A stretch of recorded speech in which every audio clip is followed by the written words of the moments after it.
কাগজে যেগুলি বোর্ড 300 গ্রামের বোর্ড যেগুলি এগুলি 10 গ্রাম বেশ। আপনার ফ্যাক্টরি যখন কাগজ বানায় এদের একটা স্ক্যানিং মেশিন আছে, ওখানে দেখা যায় যে এরকম 2 গ্রাম বেশি হয়, 1 গ্রাম কম, 2 গ্রাম 3 গ্রাম কম। ওটা হচ্ছে 5 কত গ্রাম। ভিতরে এটি হ্যাঁ, কত ভিতরে না এটা দেশি সব কাগজে এরা অ্যাকুরেট করতে পারে না।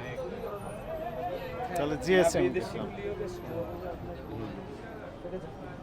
দেখা যায় একটা শীটের আপনি এক সাইড মাপলেন এই 82 আসছে, আবার এই সাইড আপনার মেশিন ঝামেলা আছে মনে হয় নাকি না না একটা শীত আসছে 1 গ্রাম স্পেশাল 2 গ্রাম 10 মিটার হবে। জিরো পান জিরো আছে